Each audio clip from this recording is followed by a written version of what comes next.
Well, hey, Tanya, how's it going? We definitely didn't just do this a second ago and start. We are live. Yeah, this is definitely brand new. Not my second attempt.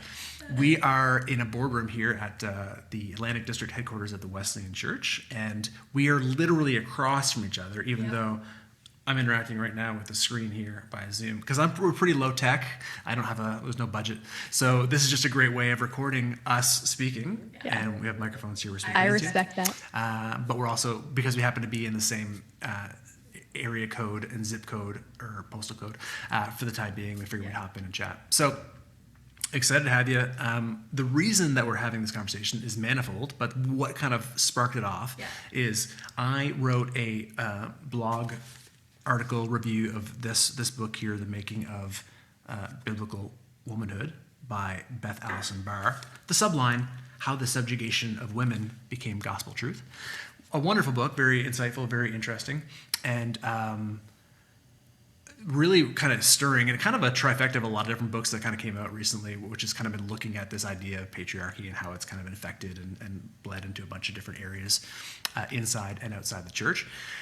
And in this review, I said a few things that were that a lot of people liked and a lot of people didn't like. And one of the things, I kind of got this pushback comment of maybe I was doing the dreaded thing that I don't want to do, which is mansplaining. I'm not like, I'm somehow trying to say something. I can't even say the word. It's like a cuss. It's like a cuss word. The M word. Would that be the worst one? It probably would be. Let's just say it is. Yeah. So, and I was like, I don't know who to reach out to see, because I'm a big fan of not letting people like speak negativity into your world and be like, you're doing these and these are bad things. But I'm also a big fan of not rejecting off feedback that you get, because a lot of people will do that, right? They're kind of Teflon. It's like, hey, man, everything you throw at me will just kind of roll off. It doesn't really matter what. But you're like, but some of it was probably true. So you want to kind of at least, as long as you respect the source in any way, you want to sit with it for a little bit. That's usually something that I try to tell people, like, sift through it and see if any of that might be true. And so and when the source is respectful. Yes, exactly.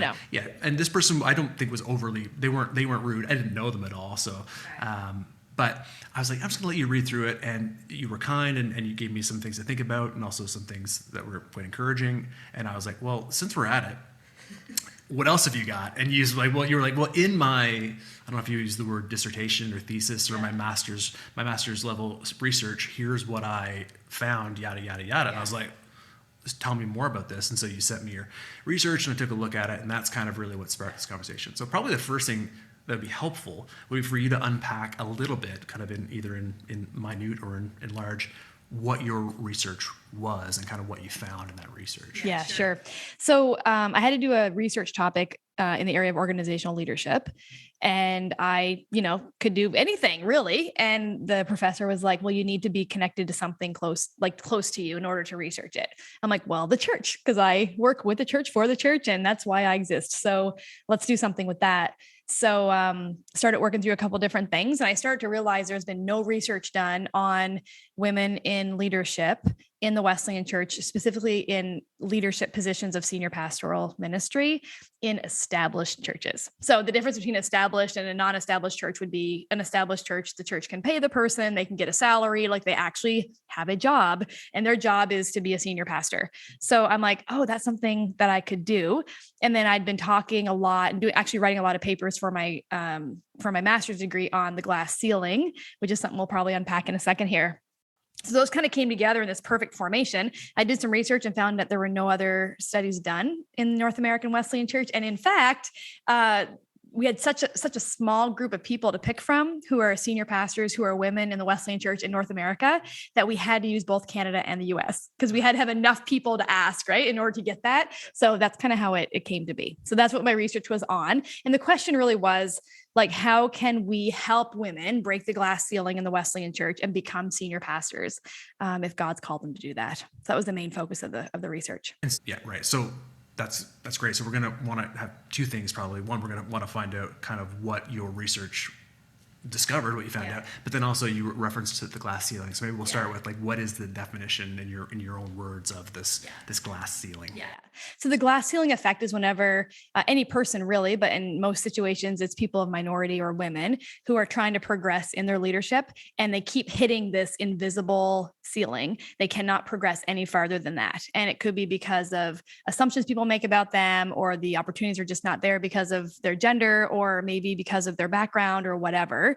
So the glass ceiling is kind of that effect where you just kind of keep hitting this invisible ceiling. You can't ever make it past that. And then you have this thing called the glass elevator or escalator, depending on who you're talking to. And that's where people kind of glide up this, escalator to the next level. And you're here trying to get above the ceiling and you can't. And someone else is flying high, hitting all these different levels or different positions that you really want to do. So that's what the glass ceiling effect is. Specifically for this research, it was to research the glass ceiling that exists for women in Canada and the US in the Wesleyan Church who want to be senior pastors. And it seems based off of the data that women are just hitting this invisible ceiling where they're trying to become senior pastors and they just can't get there. Like it's just not possible for them for whatever reason. So that's kind of what I wanted to research. We're like, how can we help them break that glass ceiling? You have to decide that there is a glass ceiling. You have to actually prove that. And I looked at it, and like less than 3% of the senior pastors in established churches in Canada and the US back in 2018, when I did the research, less than 3% were women. So I'm like, well, that's a glass ceiling because that's not a high percentage of people. It was 5% in all churches, but 3% in established churches, which means they're getting paid to do their job. And I want to focus on that.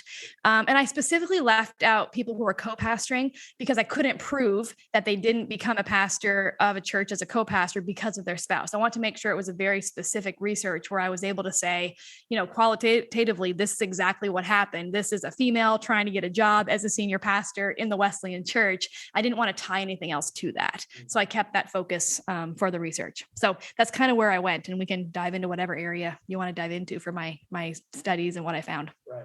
3% in established churches, 5% kind of overall if you include church plants and kind of non-traditional churches and what. Yeah. Or churches that aren't established, but they're in process of being established and kind of thing. Yeah. And however, just for my own clarity, because I'm trying to understand, if you had a because obviously we're talking about lead pastors now, not kids pastors, not music pastors, not pastor care, senior pastors.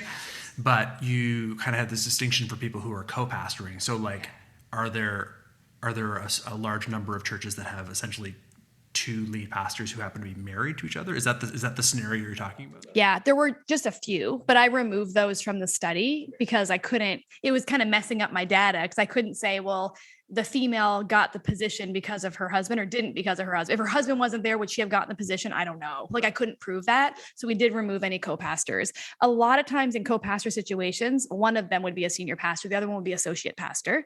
So either way, the data would be clean that way, but I just removed that to make sure it was clean. So I just always throw that out there. Did you ever see any that had the woman, the wife as the senior pastor and the husband as the associate pastor? I don't really remember all. Again, I was going through all the data. I'm sure there were a few. Yeah, that were like that. Even so, with a number of them, it was not enough that it would all of a sudden, if you threw them into the mix, it'd be like, we're at 50%, we're at parity, baby. Yeah, it was good. Oh, we're good now. We did it. The glass ceiling definitely still exists. Yeah. So glass ceiling. So what makes it glass is that it's invisible. That's right. That's kind of the greatest challenge. And so when you describe the escalator elevator, obviously if you're looking at it for this kind of research, which I don't know how much research you did into that other side of it, but I guess would you say that that's kind of somebody like I don't know, somebody like me who happens to be like a male who just ends up for some reason it's easier for them to move into positions of leadership? Is that kind of what you're seeing? Yeah, I mean, just looking at the numbers, it proves it. So you have women and it's 3%, right? So obviously the rest is men. And I don't know, Tanya. It's a crazy world. This is true. But not in the Wesleyan Church for the most part. Yeah, we've got men. And you look at the numbers, you see, and if you look at their background, the large majority of those men are white. So you can kind of come to a conclusion where you're like, white males in the Wesleyan Church in North America have an easier time getting jobs and moving into positions of leadership. And you don't usually start as a senior pastor, but you can easily move into those roles, and that glass ceiling would not be there for you the same way it is as a woman. And a lot of people who are hearing my voice because I'm a female are automatically saying, oh, she's just complaining. It's just like a natural thing people do. But when you look at the numbers, it just proves it. So of course there will be this outlying story and like a person who's having a hard time getting a job as a senior pastor if they're called to do that. I get that. But when you look at the numbers, only 3% of our churches who are established have female senior pastors. That is a problem. Yeah, I mean, so we're having a cordial conversation here. It's one that we chose to have, right? Like nobody made us do this. But it you're right. It's uncomfortable a little bit. You get a little bit sweaty because you're just kind of like, oh, like it's. You can hear so many of the retorts that a man might have, like they didn't choose to be a man themselves, right? Like it's not that you don't choose the kinds of things that are going to put you on this elevator or escalator. They just happen to be who you might be, and so it's kind of difficult to process through it. But we're going to be really friendly here as we talk about this. So what are some of the factors, do you think? I mean, I have a lot of questions, and I might ask some questions where you're like, I actually don't know, because it's outside of the scope of the things that I studied. Yeah. Because like one question that I definitely have is about kind of other denominations and how they're doing. But the first thing I'm going to ask is, what do you think from your research and also your lived experience are some of these contributing factors that make up this glass ceiling? Like if it got scratched up enough that you could see it, what would it look like? Yeah. So for sure, like gender bias, sexism is a big part of that. And a lot of people who have that, they don't actually realize they have it. Like if they're hearing me even talk now, they might be like, I don't have any gender bias. Of course, women should be in leadership. Of course, we believe in that. That's part of our theological foundation, as Wesleyans, but they do have it whenever they don't proactively help women, they don't open doors for their sisters in Christ who are called into ministry as well. So that's a huge part. That's one. And that's just a lot of education, a lot of awareness, a lot of like looking at the realities and say, like, we actually don't want to just say we want to do better. We actually have to do better. We have to show that we're moving in the right direction. And then another one would be structures. And that's the biggest thing, Mark, that I think exists would be the structures that we have set up. So if you think back to your ministry days when you started, I'm sure you have mentors that you can list, that you have like people who came alongside of you, who mentored you, who prepped you for ministry, people who were your people, to move you into the right groups. And then you went into these groups, you were welcomed into other groups because someone introduced you to somebody. So like, hey, Mark, meet my friend so-and-so. Like, and that's how jobs happen everywhere in the whole world. And that's how jobs happen in the Wesleyan Church. So there is actual research done on the good old boys club. And it's white males who that's how they hang out together. We can go all the way back in history and talk about how they actually have actual clubs and actual gatherings and they spend time together. And that's where business transactions take place. That's where you introduce someone to someone else. You open the door for them to be able to get a job. And in my personal experience, it's been really hard because you never get invited to have the bathroom conversations, obviously, because you're never in that bathroom together. But that's where those side conversations happen. The relationships get built there. Hey, let's go grab a coffee together. Let's go hang out together. Like that's where you're not invited in as a female. And that's where a lot of those transactions start to take place. It's not wrong. It just is what it is. But to be aware, like that's actually closing out a group of people. 50% of the people who could be in these jobs are being closed out from that structure. The other challenge is we don't have any female district superintendents. And in the research, it was very clear that DSs are the main reason and main purpose of getting women into senior pastor roles. There is a DS and there's also the local board of administration. Those are the two kind of gatekeepers, if you will. And whenever you have a DS who maybe doesn't agree with women in leadership, or they might say they do, but they don't actually proactively help women get jobs as senior pastors, they're a gatekeeper and they're closing that door. So you don't have anyone who, you can't even see somebody like, oh, I see a female DS out there. I guess I could be a DS, or I see a lot of women as senior pastor. I guess I could be a senior pastor. It has these ripple effects down through generations where people say, well, maybe that's just not something we do. Maybe women don't become DSs because I don't see any, or maybe men who are not white can't be DSs. I don't know exactly what it looks like today, but just looking at the majority of what's happening, saying, does this look like our church? And that's a really good question to ask. Is the leadership in front of me, does this look like our church? Does it look like the body of Christ in North America that we have in the Wesleyan Church? Is it looking like our leadership? And when the leadership starts to look like the church, then you're getting closer. But it's something just to be aware of, as the structure is set up to not help women become senior pastors, just the way it's set up. So it's a reality. It's some stuff that we can change, but it takes time to work through that.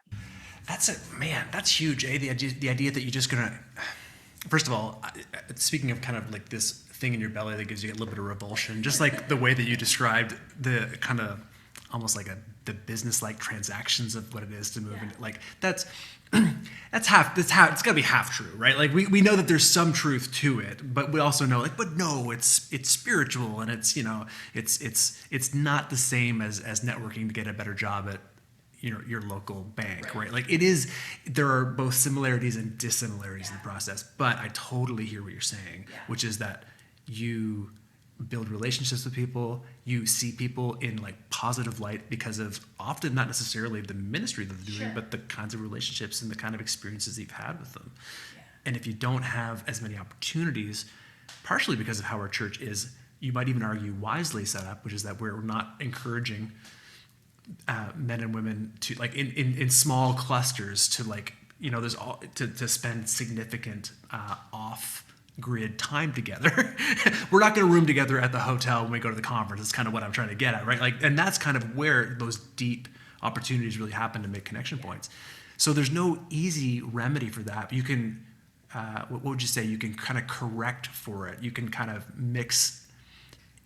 You can work at a handicap, you might say. So like I think in music, sometimes people need to, if I said, hey, in this room, when you sit down to mix the sound that you're going to hear, the drums are going to be 15% louder to what you hear than what they should be, because we also need to send it over here. So you need to actually mix them quieter than you want to hear them, so that it sounds good over here. So you're asking somebody to be like, but you're actually asking me to do something that's kind of like counterintuitive, like to create space and to make a difference than what I actually see based upon something that I can't see. So you're kind of saying like, we might need to not just look at it and be like, well, I see evenness everywhere. Be like, yes, you might see evenness everywhere, but we know that there are these gaps, these spaces that we can't see. And we might need to start to think about how we can create opportunities to mix for the room, for things we can't see. Well, yeah, and it's uncomfortable, right? Because you're used to doing things the way you've always done it. So when you say, okay, we're going to take a step to allow 50% of the people called in the church to be pastors, we're actually going to allow them into the rooms, allow them into the conversations. Suddenly it gets uncomfortable because you're doing something in a way that's different than what you were used to doing before. And suddenly it feels funny, because you are proactively, as a leader, and you're probably a male white leader, seeking out females who are called into ministry, say, I want to mentor you. I've got tons of men, incredible men who've mentored me in ministry, women as well. But it's to be able to step out of that discomfort to say, I'm going to find a way to be able to mentor women who've God has called to be senior pastors into senior pastor roles. Like, I am going to do that. I'm not going to hide behind I'm nervous because we might end up in a hotel room together. No, we all know that's not how that happens. When you set things up in a way that's structured professionally and it's structured in a way that is for the right reasons, it is possible to do that. And I always say, when I talk about this thesis, there's so many men in my life who have just walked alongside me, who've mentored me, who I have phone numbers that I just call, and they pick up the phone. I say, I need 5 minutes. I need some wisdom. I need some help. They're really, really close to me. And they've been excellent relationships, all professional and just really, really incredible. And they've opened doors for me. And I am thankful for that. But I know there are so many women who don't have that experience and who haven't had men say, hey, let me mentor you. Let me give you some wisdom. Let's grab coffee together. Like, let's do a Bible study together. Let's read through this leadership book. Do you want to join our group? We're doing this, that kind of a thing. There are so many ways to do that. That's helpful. And I think it is a kind of handicap. Like you're saying, it's a handicap because people just can't get through that discomfort. It just feels different. It's not what I'm used to. It's not what I haven't even seen it because it's not something that's common. happen. So when there's something that you don't see, you have to kind of create it yourself. And then it starts to make sense when you can envision it when it's actually happening. But when you're creating it out of nothing, it's really scary. So it's why a lot of it's not happening right now. And these men who've helped and kind of been a part of your life, how have they not been white messiah, male complex people? Because that's kind of, I think, that's the dance and kind of what originally started this conversation is like the fear of like, well, if you want to kind of help and step in and maybe try to do something, are you going to just be viewed as, hey, we don't need you, right? Like, which is it's kind of both true, right? Like the idea is if you get to actual parity, then you won't need somebody to come in and help you. But right now, only people who are in positions of power and influence seem to be able to invite people into that sphere. That's right. So it's a kind of a weird and wacky, it's not a fun place to be is what it seems like. And that's not to make it sound like it's a burden to carry, but it's a dance to dance. And I'm not really sure I'm dancing it well or know how to dance it well. Yeah. Well, I'm thinking back, and I even have female leader colleagues who I've talked with, and even people who I did the research with. There was nothing strange about any of those relationships, and they didn't feel like those males came in and were trying to like show them what to do, or like, I don't think that women have that feeling. If the person who wants to mentor them or open doors for them, if their heart's in the right place and you're all there for the kingdom and you're all there for the same purpose, I don't think it should be awkward in any way. I had once had someone say to me, you have to seek out mentors and like, you have to actually go after them if you want to actually get what you need out of a mentorship, which is different than discipleship, right? It's an opposite kind of a relationship.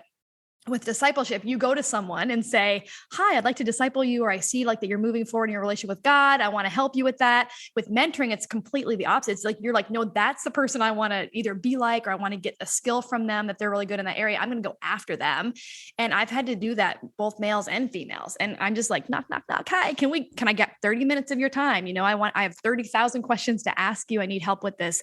So I think if your heart's in the right place on both parties, it's a very positive thing. And it becomes a friendship. It becomes a colleagueship, along the way. And I'll often say like, oh yeah, that guy, he's my good buddy. Like, we don't hang out. I'm not close friends with him, but if I'm ever in town, I could stop in and say hi, and connect or call someone up and ask a question. So it's not as scary, I don't think, as it could sound. Probably would be helpful at this point in time. I mean, of the 17 people who might end up listening to this, because there's not a huge, I don't know what I promised you, but what's up? I didn't promise you a rose garden. But for a lot of them will be like, oh, I know the Wesleyan Church, but not all of them. There's some people who will stumble across it because of the powers of the internet and whatnot. Yeah. But even people who grew up, who were born and raised in a Wesleyan church, might not necessarily know that what you've already kind of alluded to is that we are on the face of it and on beneath the surface as well.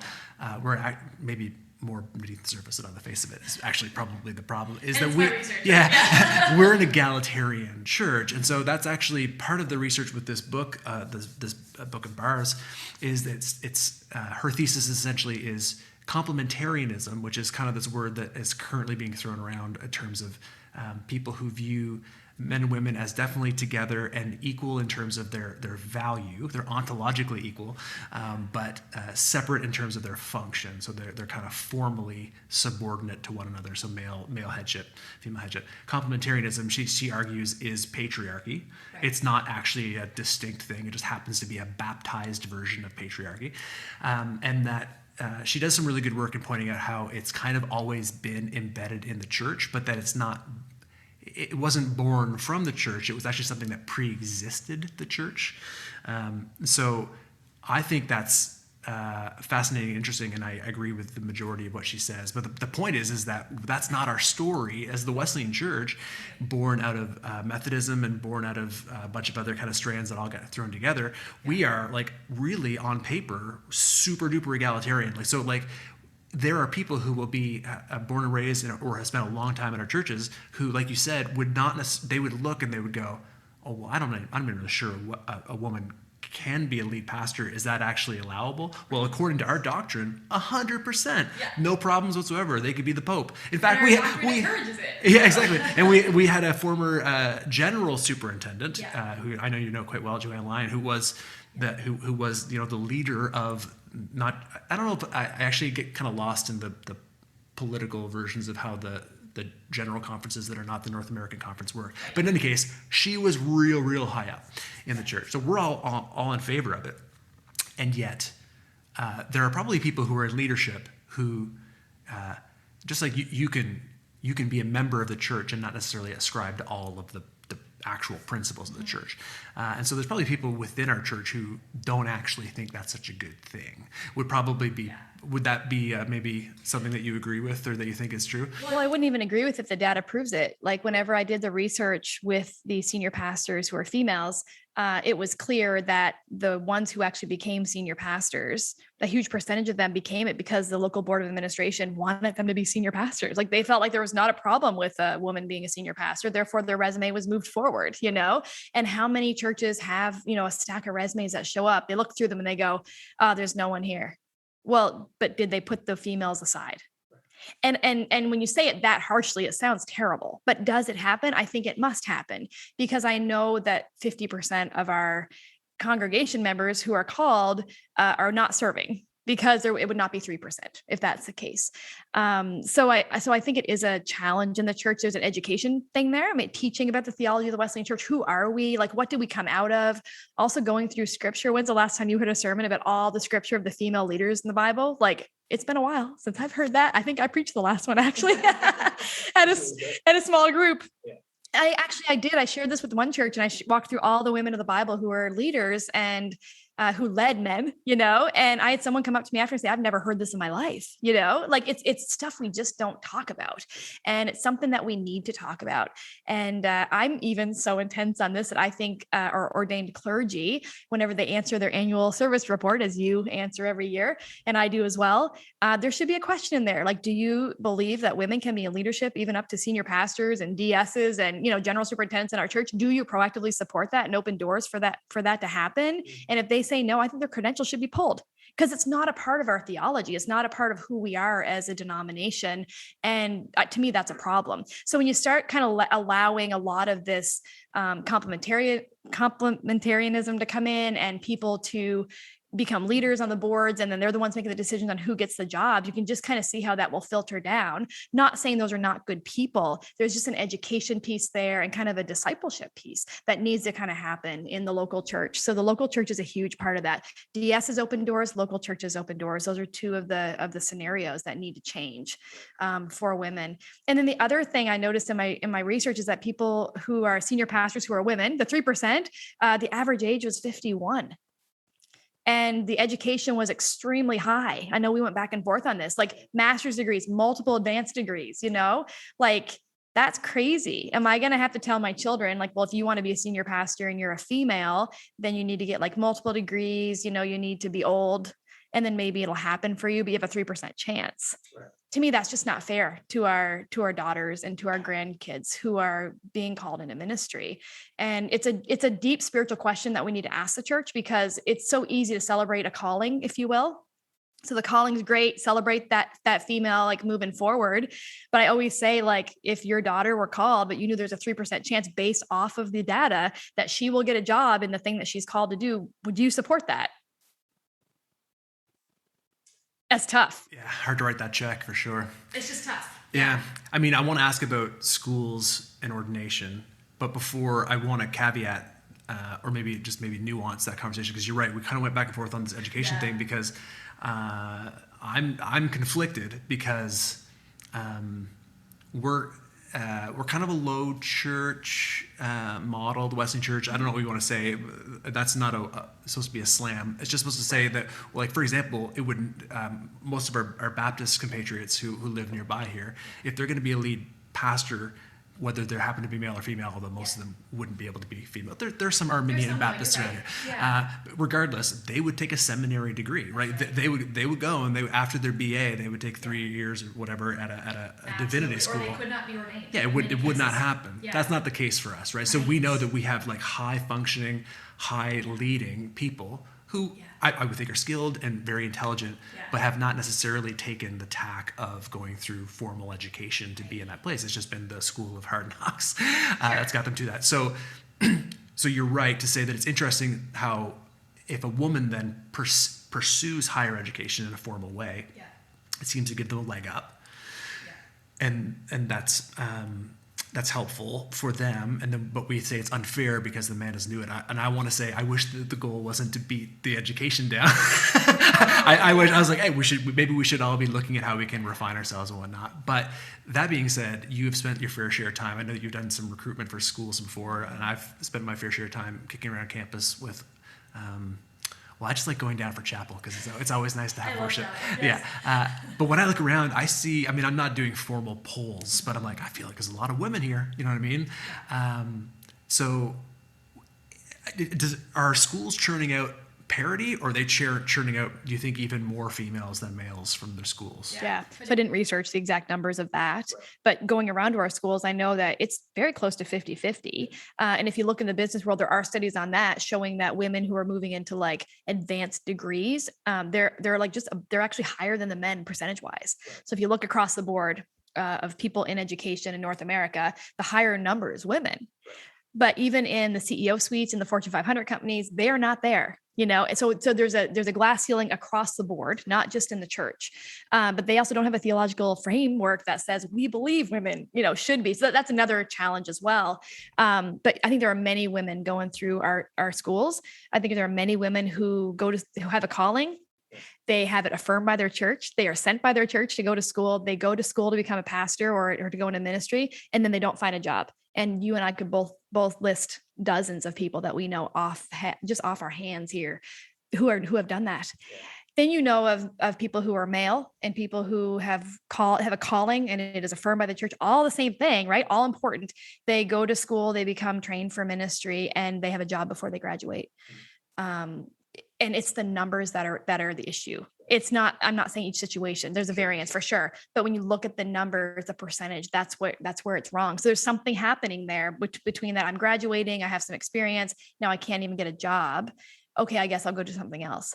And I think tons of those women who are called into ministry are serving in the business world. They're serving in the nonprofit world. They're serving in other places at excellent, amazing levels. And they are making huge differences in the world. They're just not doing it where they were initially called to do it. And I think that's just a problem. Yeah. I want to ask about the idea of calling in this respect, because I can only bring in my personal story, but like I felt called into ministry at a fairly young age. I took the roundabout path to get there. Yeah. But I can even say now, as of what's today, November 17th, 2021, I don't feel called to a specific role in ministry. So I don't feel personally like I should be a lead, that I should be or need to be a lead pastor. And so I want to know from your interviews, or maybe from your just experience again, are the calls that these women are experiencing that specific? Are they called to, because we see so many women who are serving in ministry, they're children's pastors, they are connections pastors, they are pastors. Yeah, so it's like so many different areas that they serve. So both kind of within the formal churches and also kind of just, like you said, they're ministers where they happen to serve. Yeah.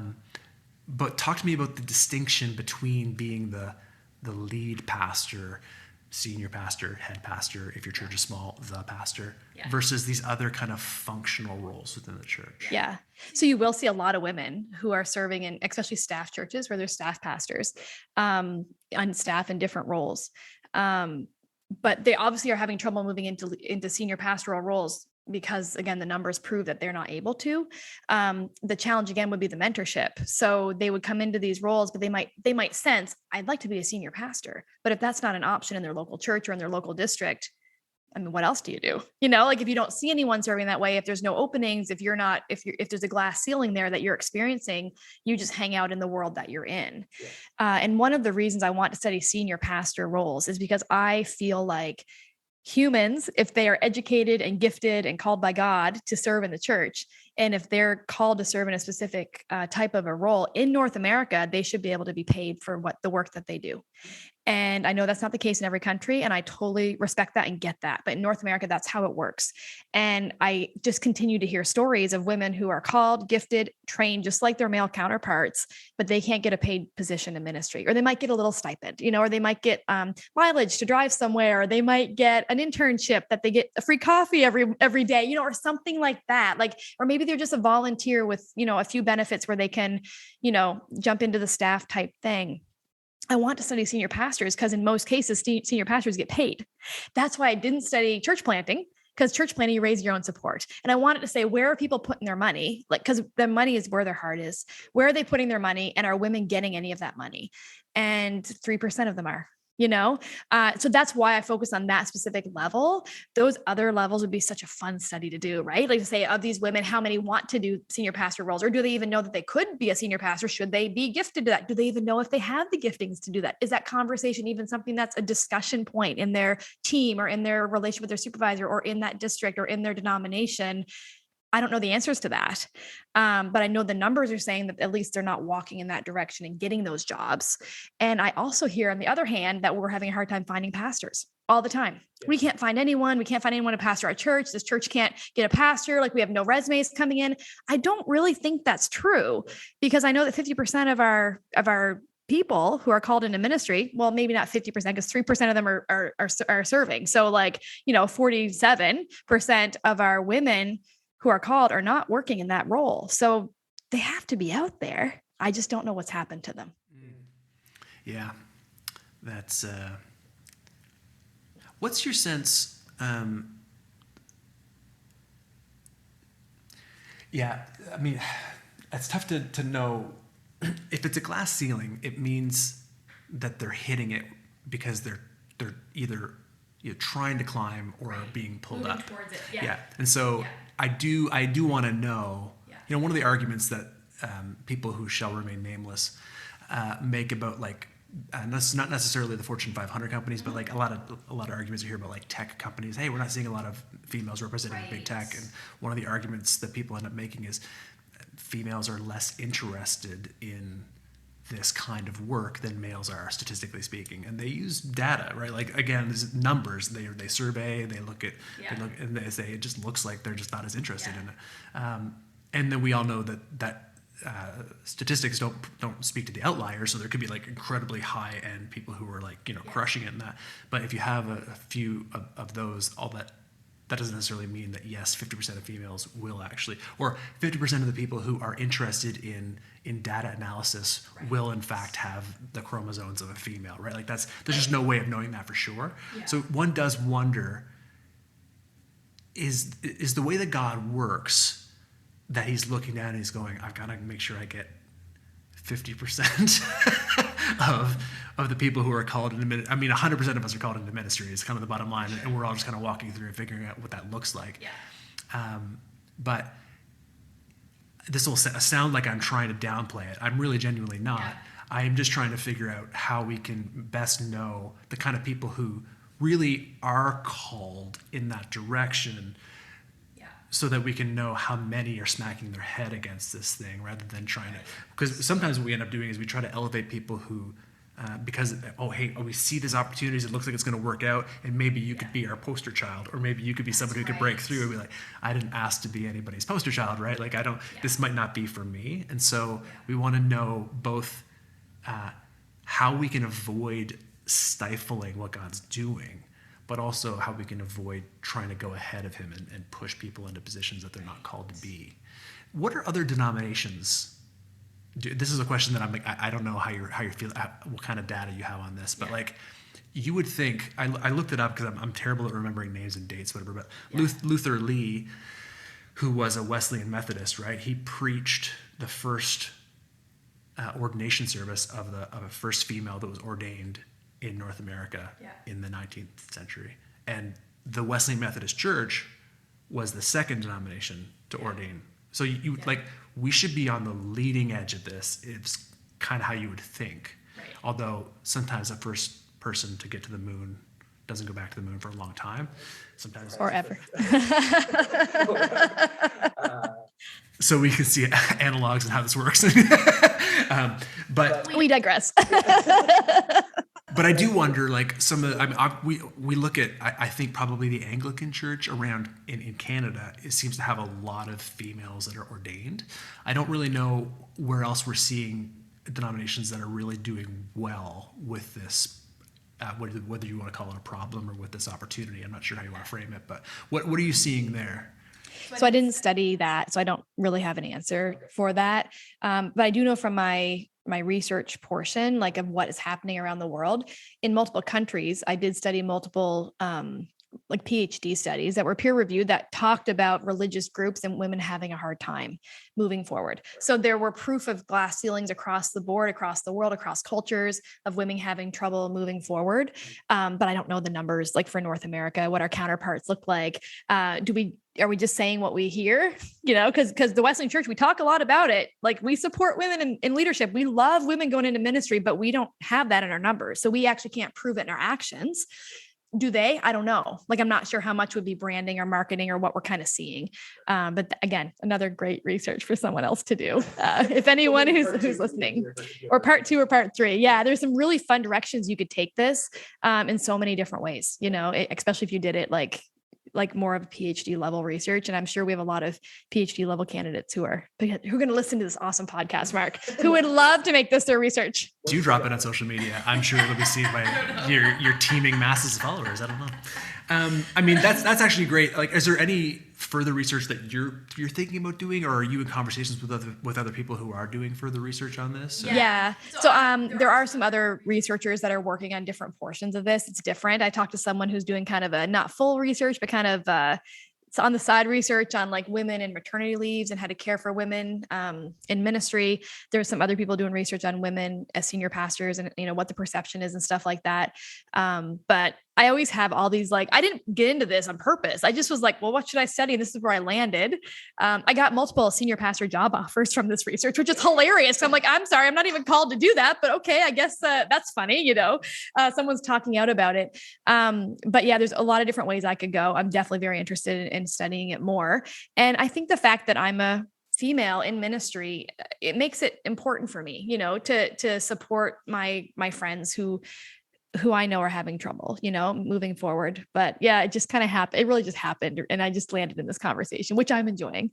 But yeah, we'll see. Well, as we wrap up here, what are you doing with your 9 to 5 right now, or your 5 to 9? I'm not really sure how you're Depends. COVID depends on the day, right? With your PJs on. Yes, I'm the CEO of World Hope International here in Canada. So I oversee the Canadian World Hope. World Hope is the official relief and development arm of the Wesleyan Church. And that's where I spend all my time. So I interact with pastors every day, and they're my buddies. They're my friends. I love them all, and I've told people I serve the church. Like if the church, I connect the church to the world. And if the church ever doesn't want to be connected to the world, then my job's done. I'm not here just to kind of grow an organization that's going to like look awesome and look fancy. While we like the look of things being professional and done well, I'm here to serve the church and connect the church to the world. And when I do that every day, I get really excited about that. And so it's kind of fun. This research has been a discussion point with my colleagues, most of who are men, and some of whom are women. And it's just really cool to kind of throw this conversation around to say, like, what could we start to do? What baby steps could we take, to be able to make this better? And the next generation is going to have to take it and run with it. But are we prepping them, to do that well? So that's kind of where I hang out most days. It's cool. Well, I know that the church that I serve at, Mount Wesleyan, we love working with World Hope because you guys do such fantastic work in places that we just cannot get to by ourselves very easily. And so it's great to be able to partner with you. And it was awesome to have this conversation, and good to know that the leader of World Hope Canada happens to be a female. There you go. So, I might be bald, but I'm a female, so we're good. Wait, listen, you're in good company. Hey, it's okay. It might have actually been an advantage for you. It's hard to say what could have broke through the glass ceiling there. That's right. Maybe the bald head is Wait, she was a female? Exactly. The bald head threw us off. Well, Tanya, I really do appreciate your time, and I read through the article that you worked on with, like, I was glued to it because I was like, oh my goodness, this is really fascinating, because it is something that we all really want to see. We want to see I have a daughter, I have a wife, I have a mother. I want to see a world where they understand that we are all valued and we all have opportunities to grow and to share the love of Christ in really deeply meaningful ways. And so I'm grateful for people like you who are doing the work, and we'll continue to maybe bounce some ideas back and forth to each other. And I'm so thankful you have the voice to share this, because we need men to share this. And this is an important thing. And to have men who are like, hey, I believe in this. Let's talk about this. Let's have an easy conversation is really, really important to the church as well. So it's a gift, and I'm excited to see what might happen.